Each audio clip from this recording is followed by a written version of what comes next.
আসানসোল দক্ষিণ বিধানসভা কেন্দ্রের বিজেপি প্রার্থী অগ্নিমিত্রা পাল আজ আসানসোল পৌরসভার ৯৫ নম্বর ওয়ার্ডের শ্যামবাঁধ ক্যান্টিন পাড়া এলাকায় নির্বাচনী প্রচার চালান। প্রচারের সময় তিনি এলাকার বাসিন্দাদের সঙ্গে সরাসরি কথা বলেন এবং তাদের সুবিধার খোঁজ খবর নেন।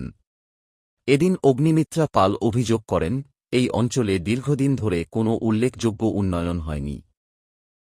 তিনি টিএমসি প্রার্থী তাপস বন্দ্যোপাধ্যায়কে কটাক্ষ করে বলেন, তিনি দুবার এই এলাকার বিধায়ক ছিলেন, এমনকি যখন রাজ্যে টিএমসি সরকার ছিল তখনও কোনো উন্নয়ন করতে পারেননি। তিনি আরও দাবি করেন, টিএমসি যে উন্নয়নের কথা বলছে তা সম্পূর্ণ ভিত্তিহীন। অগ্নিমিত্রা পালের কথায়, মানুষকে উন্নয়নের গল্প শোনানো হচ্ছে, কিন্তু বাস্তবে তার কোনো প্রতিফলন নেই। প্রচারের শেষে তিনি জানান, সাধারণ মানুষের সমস্যা সমাধান এবং এলাকার সার্বিক উন্নয়নই তাঁর প্রধান লক্ষ্য।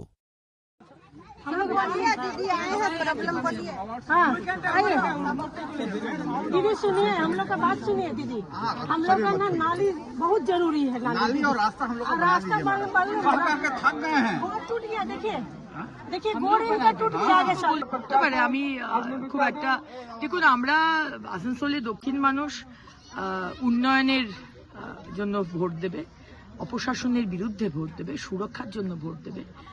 এনসিপি পার্টি কোন পার্টি, তার কি নাম, কোথায় জানে, মানুষে তো বোকা নয়। এখন মানুষ দেখছে ২১টা রাজ্যে বিজেপি সরকার চলছে এবং আমরাও বিধানসভায় এবং পশ্চিমবঙ্গে আমরা জল চাই, চাকরি চাই, আমরা রাস্তা চাই। আমাদের স্কুলগুলো বন্ধ হয়ে যাচ্ছে, প্রচন্ড খারাপ অবস্থা, স্কুলগুলোকে ঠিক করতে চাই।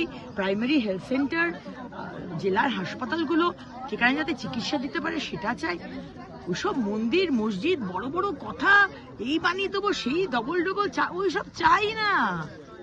সিম্পল, আপনি যা বলছেন ডেলিভার করুন। আমরা ডেলিভার করেছি ২১টা রাজ্যে। মুখ দেখে মোদিজির মুখ দেখে ভোট দেয়নি, কাজ দেখে মানুষ ভোট দিয়েছে। আর সেই বিশ্বাস আজকে আসানসোল